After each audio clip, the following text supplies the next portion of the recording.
दोस्तों इस चैप्टर में हम पढ़ेंगे मेज़रमेंट और एक्सपेरिमेंटेशन का section 1।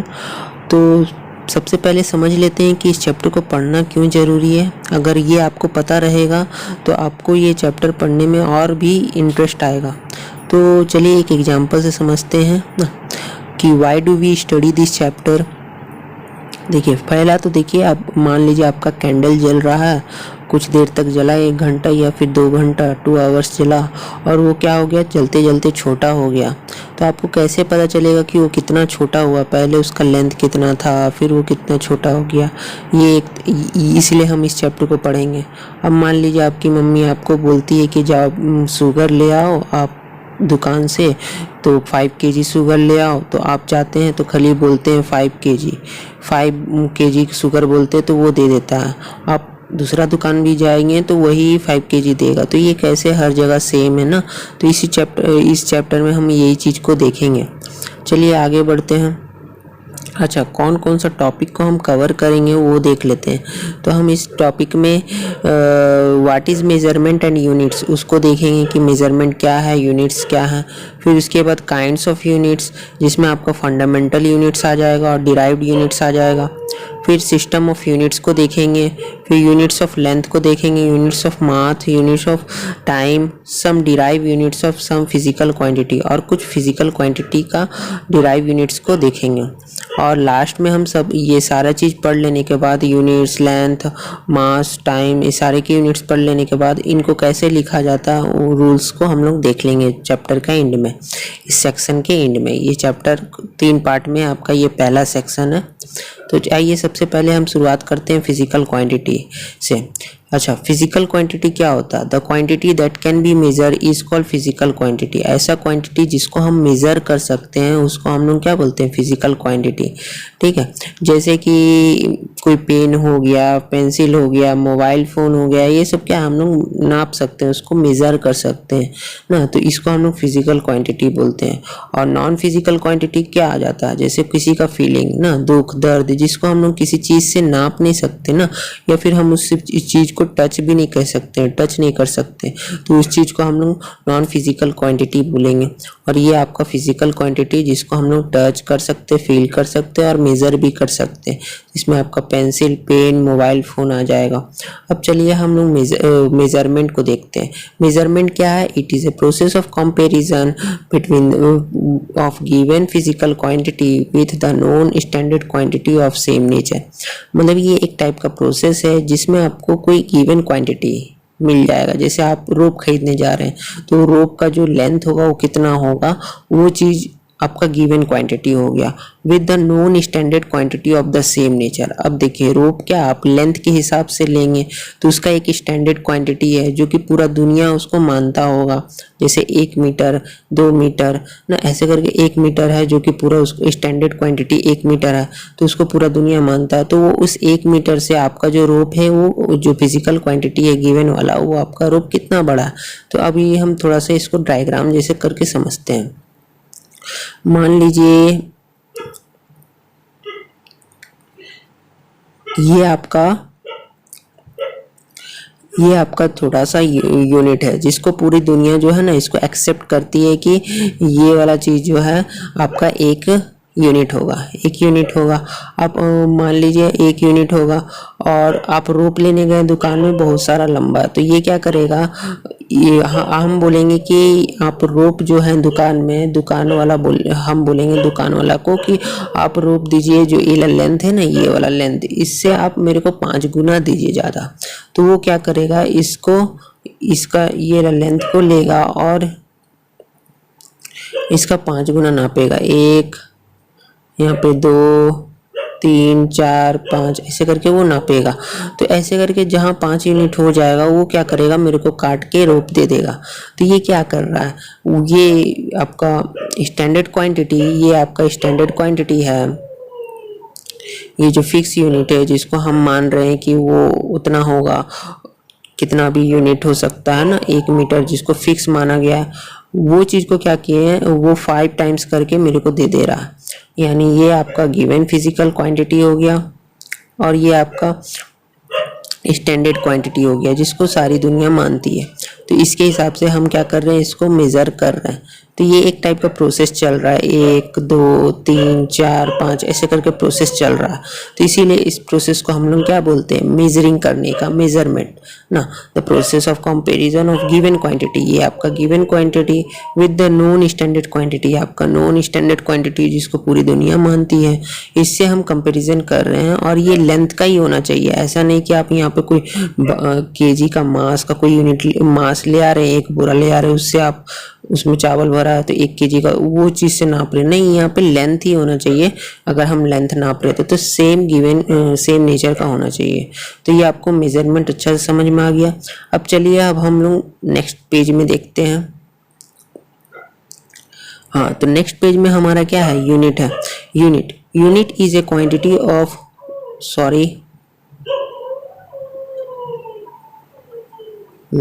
Unit is a quantity of constant magnitude. Unit क्या होता है, एक क्वांटिटी होता है, एक क्वांटिटी होता है, कोई चीज़ होता है जो जिसका कांस्टेंट मैग्नीट्यूड होता है। किसी चीज़ का कांस्टेंट मैग्नीट्यूड मान लिया गया है कि दुनिया में, कि जैसे हम पूरे वर्ल्ड में उसको बोला गया है कि ये रोड जो है इसी को 1 यूनिट मान लिया जाएगा ना। इसको हर कोई मानेगा कि ये 1 यूनिट का होगा, या फिर कितना भी उसका नाम दे दिया जाएगा। विच इज़ यूज, इसका हम लोग यूज़ करेंगे। Which is used to measure the magnitude, इसका यूज़ करके हम लोग मैग्नीट्यूड नापेंगे। किसका, other quantity of the same nature, other quantity of the same nature, other quantity of the same nature.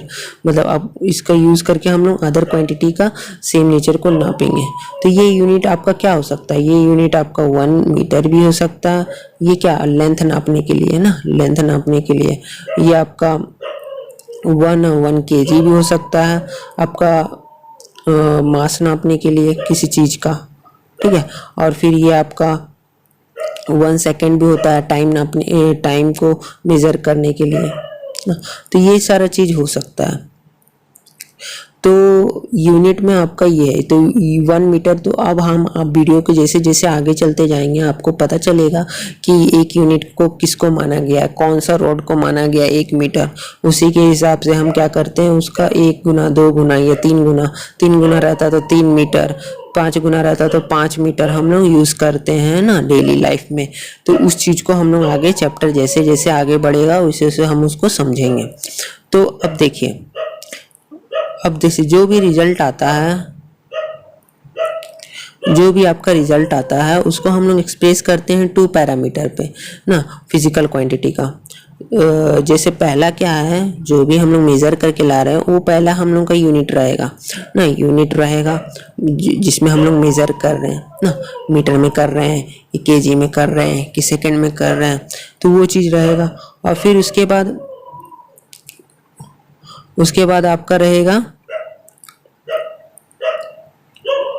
उसके बाद आपका रहेगा न्यूमेरिकल वैल्यू। न्यूमेरिकल वैल्यू कहने का मतलब क्या है, न्यूमेरिकल वैल्यू कहने का मतलब है कि आपका जो भी यूनिट आया है तो वो उससे कितना गुना बड़ा है ना, उस चीज़ को हम लोग क्या बोलेंगे, न्यूमेरिकल वैल्यू बोलेंगे ना। वो जो गिवन सेलेक्टेड क्वांटिटी है ना यूनिट से, ये जो पूरा वर्ल्ड आपका मानती है कि ये 1 मीटर होगा 2 मीटर होगा, उससे वो कितना बड़ा है। तो उसे, तो देखिए यहाँ पे कोई फिजिकल क्वांटिटी था, हम उसको क्या किए, एक फिजिकल क्वांटिटी था, हम उसको मेज़र किए तो उसके साथ एक न्यूमेरिकल वैल्यू आया, एक यूनिट आया। मान लीजिए न्यूमेरिकल वैल्यू जैसे हम बोलेंगे कि 1 मीटर का ये चीज़ को मान लिया गया है और ऐसा बड़ा सा रोप है, हम क्या किए, इसका यूज़ किए हैं 1 2 3 4 5 तक। तो ये क्या किया, 5, ये 1 मीटर का है तो ये क्या किया, ये इसका 5 गुना है, तो ये क्या हो जाएगा, ये मेरा लेंथ जो होगा 5 मीटर का हो जाएगा ना। तो ये मीटर क्या है, मेरा यूनिट है ना। ये यूनिट क्या बता रहा है कि कौन सा मेरा क्वांटिटी है, मेरा मास है कि लेंथ है, तो ये तो लेंथ है। और ये क्या है, न्यूमेरिकल वैल्यू है, ठीक है। उसी तरह से यहाँ पे भी एग्जांपल दिया हुआ है कि देखिए यहाँ पे 5 केजी है, तो 5 केजी क्या है, 5 एक न्यूमेरिकल वैल्यू है, 5 आपका एक न्यूमेरिकल वैल्यू है। और ये केजी क्या है आपका, वो आपका क्वांटिटी है, किसी मास का है, ठीक है। तो 1 केजी है तो वो 5 है आगे, यानी वो 5 गुना ज़्यादा है वो 1 केजी से। 1 केजी का मान लीजिए आपके पास पैकेट है, तो वो 1 केजी का पैकेट से आपका 1 kg का पैकेट से वो जो भी बड़ा पैकेट है वो 5 kg का है, उससे 5 गुना बड़ा है। नहीं, ये बोलने का मतलब है 10 मीटर, तो 1 मीटर का लेंथ है तो उससे वो 10 बहुत बड़ा है, 10 मीटर का है। तो ये चीज़ यहाँ पे बोलने का मतलब बन रहा है ना। तो फिजिकल क्वांटिटी हमेशा इसी में आपका नपाता है ना। एक तो आपका न्यूमेरिकल वैल्यू रहेगा, दूसरा आपका यूनिट रहेगा। अब चलिए अब देखिए चॉइसेस ऑफ यूनिट को पढ़ते हैं ना। चॉइसेस ऑफ यूनिट क्या होता है, जैसे मान लीजिए अब कोई अपने मन से यूनिट बना सकता है ना, तो ये सब हम लोग क्या किए ना, कुछ यूनिट को चॉइस करके डालें कि नहीं यूनिट जो होगा ये ऐसा ही होगा तभी हम लोग मानेंगे या फिर हम लोग नहीं मानेंगे ना। चॉइसेस ऑफ यूनिट हमको पढ़ेंगे इसमें। तो पहला क्या है, पहला रूल है कि unit should be of convenient size. जो यूनिट होना चाहिए वो कन्वीनियंट साइज का होना चाहिए, ना ज़्यादा बड़ा होना चाहिए ना ज़्यादा छोटा होना चाहिए ना। अब कोई बोलेगा कि नहीं मेरा फुट जो है उसको 1 यूनिट मान लो ना, उस मेरा फुट वाला को 1 यूनिट मान लो, तो ये तो गलत हो जाएगा ना। मेरा फुट को 1 यूनिट मान लो, फिर उसे तो कोई भी बना लेगा। अब उसका फुट कितना बड़ा है कितना छोटा है, सबका फुट तो एक जैसा नहीं ना होता। तो इस टाइप का हम लोग क्या बोलेंगे, unit should be of convenient size. ऐसा साइज का होना चाहिए जो कि सबको इसको यूज कर सके। जैसे हम लोग बोलेंगे 1 मीटर। 1 मीटर क्या है, हम लोग जब अपना दोनों हाथ को फैलाते हैं तो वो चीज 1 मीटर का हो जाता है ना। तो वो चीज 1 मीटर का हो जाता है, तो ये एक टाइप का कन्वीनियंट साइज है। ये ना ज्यादा बड़ा है ना ज्यादा छोटा है, तो इस चीज को हम लोग क्या कर सकते हैं, यूनिट मान सकते हैं ना। तो इस चीज को माना गया है। असलियत में एक रॉड को माना गया है जो कि एक जगह पे रखा हुआ है, जिसको पूरी दुनिया मानती है कि ये रॉड जो है 1 मीटर का है और इसी का 10 गुना 30 गुना होगा तो 30 मीटर होगा। तो उस चीज को यहाँ पे किया हुआ है। तो ये है आपका पहला रूल कि कन्वीनियंट साइज का होना चाहिए, ना ज्यादा बड़ा ना ज्यादा छोटा, यूज करने में तकलीफ ना हो। अगर ज्यादा बड़ा होगा तो कैसे यूज कर पाएंगे, छोटा होगा तो कैसे यूज कर पाएंगे ना। तो ये चीज के लिए अब आगे चलते हैं। It should be possible to define the unit without ambiguity. अब देखिए क्लियरिटी होना चाहिए डिफाइन कर रहे यूनिट को। हम बोल रहे हैं 1 मीटर। अब हमको बहुत सारे एग्जाम्पल देना पड़ रहा है कि 1 मीटर है क्या ना। नहीं, 1 मीटर बस वो एक रॉड है जो कि वहां पे रखा हुआ है ना, उस चीज को हम लोग 1 मीटर बोले हैं और कुछ है नहीं। इसलिए एम्बिग्यूटी मतलब उसमें आपको जब आप उसको डिफाइन कर रहे तो कोई भी एग्जाम्पल देने का जरूरत नहीं। वो बंदा क्लियरली समझ जाएगा कि भाई हाँ वही चीज है जो है 1 मीटर ही कहलाएगा, और उससे अगर 2 गुना है तो 2 मीटर कहलाएगा, 3 गुना है तो 3 मीटर कहलाएगा। उसको हम लोग क्या बोलेंगे, it should be possible to define the unit without ambiguity. Ambiguity का मतलब बिना कोई एग्जाम्पल का, बिना कोई 10-20 एग्जाम्पल का हम उसको डिफाइन कर सकते हैं। ऐसा यूनिट होना चाहिए ना। या फिर एक तो ऐसा भी यूनिट होगा कि हम नहीं उसका माना जाएगा, अब छोटा हो गया बड़ा हो गया, तो वो सब चीज को हम लोग नहीं देखेंगे ना। अब जैसे आगे unit should be reproducible. Unit को हम लोग रिप्रोड्यूस कर सकते हैं। जैसे कि एग्जांपल में हम आपको देते हैं, जैसे हम बोलेंगे 1 kg। 1 kg को हम लोग 1000 ग्राम नहीं लिख सकते हैं, बिल्कुल लिख सकते हैं। तो ये क्या है, आप इसको रिप्रोड्यूस कर रहे हैं। 1 kg को आप बढ़ा के लिख रहे हैं ना, इसको आप रिप्रोड्यूस कर रहे हैं ना। तो यूनिट सबको हम लोग क्या कर सकते हैं, रिप्रोड्यूस कर सकते हैं। इसको हम और भी बड़ा करके लिख सकते हैं ना, केजी करके और भी बड़ा कर लिख सकते हैं। तो ये चीज को हम लोग क्या बोलते हैं, यूनिट को हम लोग रिप्रोड्यूस कर सकते हैं। ये भी होना चाहिए। और लास्ट एक है, ये बहुत इंपॉर्टेंट पॉइंट है कि जो वैल्यू ऑफ यूनिट है should not change space and time. जो वैल्यू होगा आपका यूनिट का वो स्पेस और टाइम में कभी चेंज नहीं होगा। यानी वो अगर आपका अर्थ पे है तो उतना ही होना चाहिए 1 मीटर जितना वो मून पे रहेगा ना। अर्थ पे तो उतना ही होगा 1 मीटर जितना वो, अगर मून पे जाएंगे तो भी उतना ही होना चाहिए। तो इस चीज को भी बोलता है ये यूनिट। ठीक है, अब चलिए अब आगे देखते हैं काइंड्स ऑफ यूनिट। तो काइंड्स ऑफ यूनिट में हमारा क्या है, 2 टाइप का है, फंडामेंटल यूनिट्स है और डिराइव्ड यूनिट है। तो सबसे पहले फंडामेंटल और बेसिक यूनिट को समझते हैं।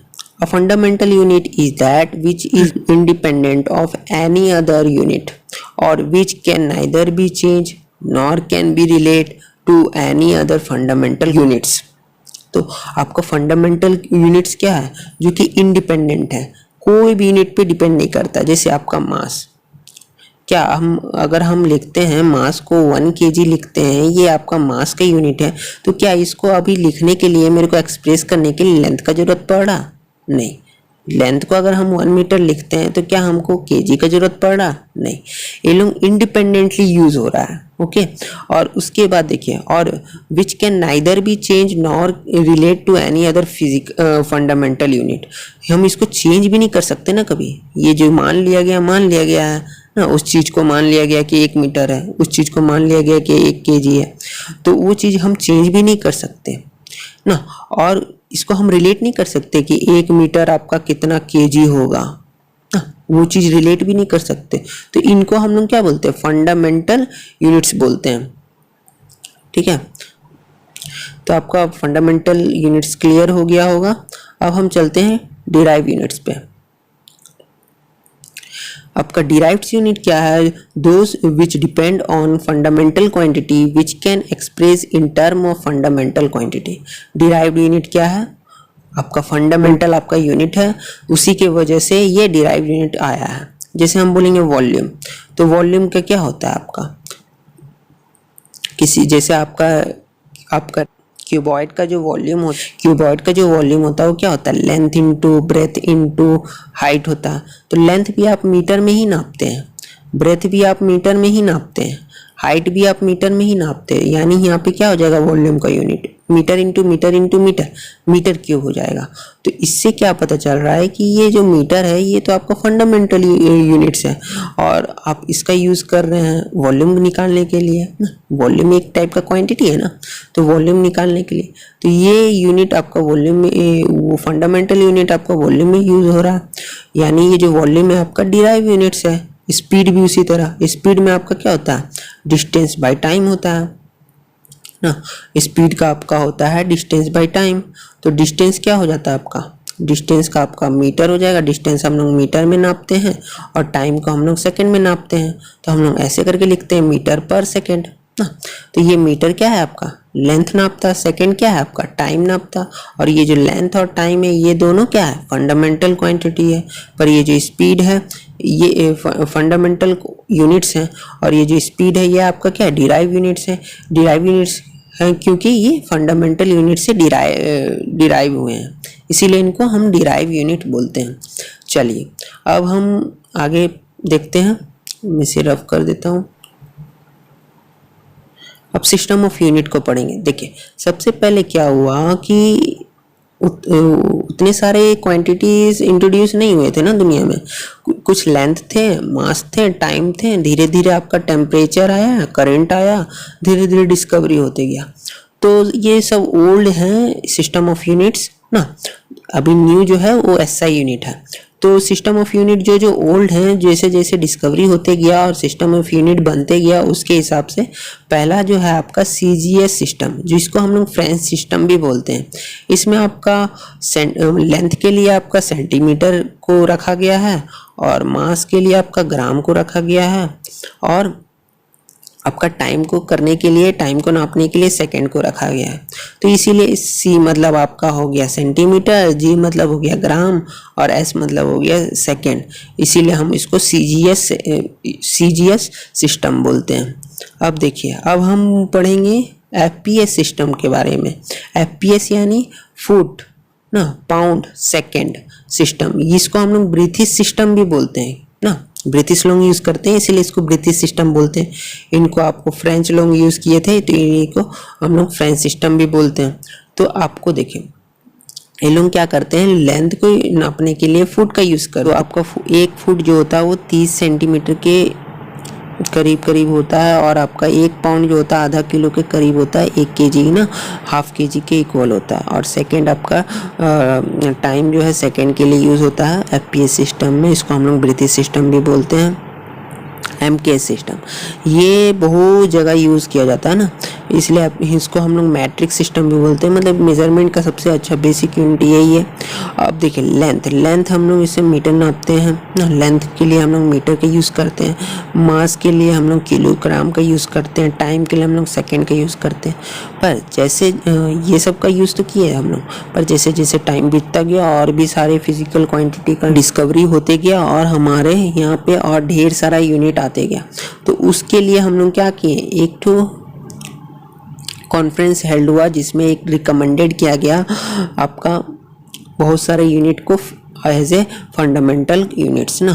तो जैसे यहाँ पे आपका यूनिट्स ऑफ लेंथ हो गया, मास हो गया, टाइम हो गया, यूनिट ऑफ टेम्परेचर हो गया, ल्यूमिनेस इंटेंसिटी हो गया, करेंट अमाउंट ऑफ सब्सटेंस हो गया, also be taken as fundamental, also be taken as fundamental units ना। और जैसे आपका सॉलिड एंगल हो गया और आपका एंगल हो गया, इनको हम लोग कॉम्प्लीमेंट्री फंडामेंटल यूनिट्स बोलेंगे। ठीक है, तो ये चीज़ आपका हुआ। अब हम इसको टेबल को देख लेते हैं कि लेंथ के लिए क्या होता है आपका एसआई यूनिट। 1960 में हुआ था, सब एक जगह बैठे थे और बोले थे कि ये 7 होगा, ये 7 जो आपका दिख रहा है, ये जितने भी 7 दिख रहे हैं ये फंडामेंटल यूनिट सब होंगे ना। और 2 लास्ट में जो होगा आपका कॉम्प्लीमेंट्री यूनिट्स होगा। नापने के लिए क्या क्या नापने के लिए देख लेते हैं।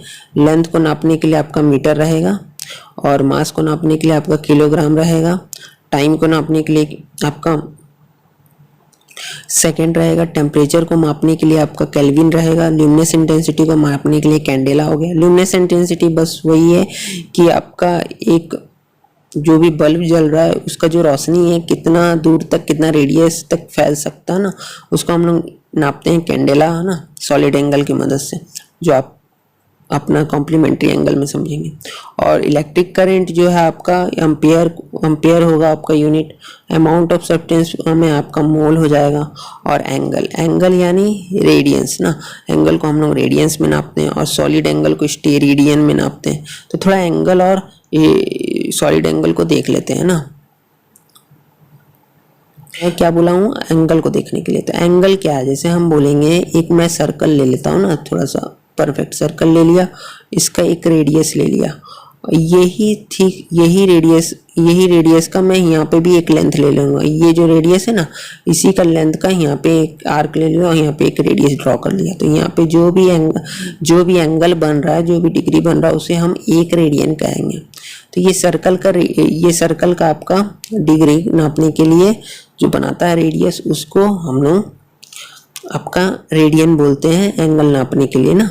ये बस आपका जो प्लेन फिगर जो भी है उसमें आपका एंगल नापने के लिए रेडियन का यूज होता है, स्टेरेडियन। इसको हम लोग सॉलिड एंगल बोलते हैं। क्यों? क्योंकि ये स्फीयर जैसे आपका बॉल हो गया ना, तो बॉल का जो एरिया है आपका यहाँ पे बीच में कहीं पे रेडियस होगा ना, तो उससे आपका कितना एंगल बन रहा है ना, यहाँ का जो भी रेडियस, जो भी सर्कल का जो भी एरिया होगा वो क्या होगा, आर स्क्वायर के बराबर होगा ना।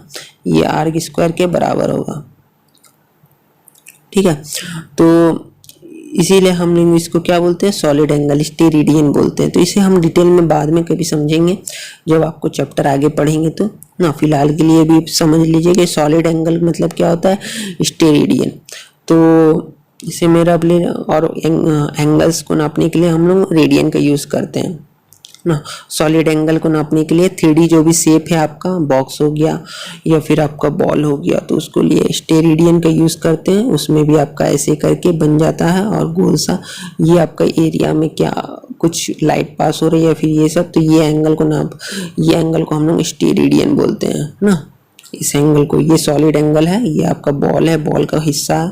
तो इसको तो मैं समझाने का कोशिश किया हूँ, पर आगे जैसे जैसे मैं वीडियो आगे बढ़ूंगा वैसे वैसे क्या करूँगा, इसे भी एक चैप्टर है उसमें हम इसे डिटेल से देख लेंगे। ठीक है, अब चलिए अब हम इसे रब कर देते हैं।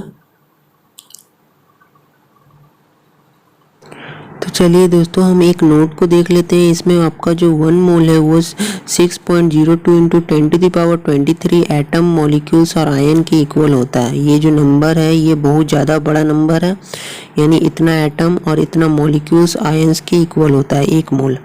तो कहने का मतलब है कि हम एक एग्जांपल से समझते हैं। जैसे कि हम एक हाइड्रोजन एटम ले लेते हैं। हाइड्रोजन एटम का आपका जो एक एटम का जो वेट है वो कितना होता है, 1 AMU आपका होता है, 1 atomic mass unit 1.6 into 10⁻⁻27 kg ना। तो ये जो वेट है बहुत ज़्यादा कम है। कैसे, ये आपका 0.000 ऐसे आप 27 बार करेंगे तब जाके आप 6 लिखेंगे, 16 लिखेंगे kg ना। तो ये इतना ज़्यादा छोटा कम यूनिट है ना। तो मतलब कम मास है आपका, सॉरी मास एकदम थोड़ा सा मास है एक एटम का जो है ना, हाइड्रोजन एक एटम के लिए। तो उसका जो वेट है, ये जो मास है वो बहुत ज़्यादा कम है। अब चलिए हम समझते हैं कि ये 1 मोल मतलब क्या होता है। मान लीजिए आपको ये जो है ना, मानना क्या है, ये जो है आपका 1 एटॉमिक मास यूनिट को आपको लिखना है 1 ग्राम। यानी जो आप दुकान में जो वेट मशीन पे 1 ग्राम जो दिखाता है ना, तो उसके इक्वल करना हाइड्रोजन एटम को। तो हाइड्रोजन एटम बहुत सारा चाहिए, तो ये कितना होगा, लगभग 1 ग्राम चाहिए। तो कितना होगा, लगभग आपका इतना इसके इक्वल होगा। कितना, 6.202 इंटू 10⁻23 एटम्स होगा, तब जाके आपका 1 ग्राम होगा। ठीक है, तो इतना होगा तब जाके, मतलब ये बहुत ज़्यादा बड़ा नंबर है। आपका 6 के बाद 23 जीरोस लगा है। ठीक है, तो 23 जीरोस लगा है तो बहुत ज़्यादा बड़ा नंबर है। तो फिलहाल आज के लिए हम लोग यहीं पे वीडियो को अंत करते हैं, और अगले वीडियो में हम लोग कुछ प्रीफिक्स और सारी यूनिट्स को डिस्कस करके फिर हम लोग लास्ट में कुछ डिराइव यूनिट्स को देख लेंगे। तो अगर आप वीडियो का लास्ट तक बने हुए हैं तो आपको वीडियो ज़रूर अच्छा लगा होगा, तो इसलिए आप इसको लाइक कर दीजिए और चैनल को सब्सक्राइब कर दीजिए ना। आपका वीडियो देखने के लिए बहुत बहुत धन्यवाद।